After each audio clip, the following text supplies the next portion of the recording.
మా పవన్ అన్న నాయకత్వంలో ఎప్పుడు లేని విధంగా గ్రామ సభలు జరిగినాయి. సింగిల్ డే అద్భుతంగా గ్రామ సభలు జరిగినాయి అధ్యక్ష. ఒక రికార్డు సృష్టించాం అధ్యక్ష. కేవలం రికార్డు కోసం కాదు, పవన్ అన్న నాయకత్వంలో ఈ రోజు సర్పంచ్లు, వైకాపా సర్పంచ్లు అండి లేరు, వీళ్ళు ఎవరు వైకాపా లేరు, వాళ్ళు వెళ్ళే వాళ్ళు సర్పంచ్లు అడగమనండి. నిధులు వాళ్ళకి ఇచ్చింది ఎవరు? జగన్మోహన్ రెడ్డి గారు కాదు, మా పవన్ అన్న అధ్యక్ష. అది మా ప్రభుత్వానికి ఉన్న చిత్తశుద్ధి అనేది దయచేసి అందరూ గమనించాలి అధ్యక్ష. ఇంతేకాకుండా అధ్యక్ష జల్ జీవన్ అధ్యక్ష, తాగునీరు అధ్యక్ష, ఆ ప్రాజెక్ట్ ఇబ్బంది పెట్టారు, మ్యాచింగ్ గ్రాంట్లు ఇవ్వలేదు. కేంద్ర ప్రభుత్వం ప్రోగ్రామ్ ని మూసేసింది. వెళ్తే పవన్ అన్న పర్సనల్గా వెళ్ళి పోరాడి మళ్ళీ తెరిపించారు, మళ్ళీ తీసుకొచ్చారు.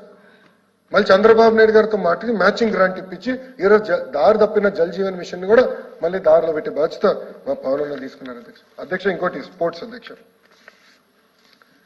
అధ్యక్ష నిజంగా బాధ అసలు అధ్యక్ష, ఇది చెప్పాల్సిన అవసరం ఉంది. ఇప్పుడు గ్రూప్ 2 విషయంలో అందరం పోరాడాం, అందరం మాట్లాడాం, లేఖ రాశాం. కానీ ఏపీపీఎస్సీ చైర్మన్ గారు ఒక డెసిషన్ తీసుకున్నారు. It's a constitutional post. Madam గారు ఒక డెసిషన్ తీసుకున్నారు. అయింది, బాధ కలిగింది. ఎగ్జామ్స్ నిర్వహించారు, అందరు ఎగ్జామ్స్ రాశారు.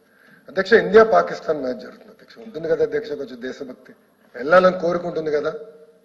నేను వెళ్ళాను అధ్యక్ష, ఇండియా పాకిస్తాన్ మ్యాచ్కి నేను వెళ్ళాను. దుబాయ్లో నిర్వహించారు, నేను వెళ్ళాను, కూర్చున్నా. ఇండియా కోసం నేను పెద్ద ఎత్తున నినాదాలు చేశాను అధ్యక్ష. అది కూడా ఎగతాళి చేశారు అధ్యక్ష.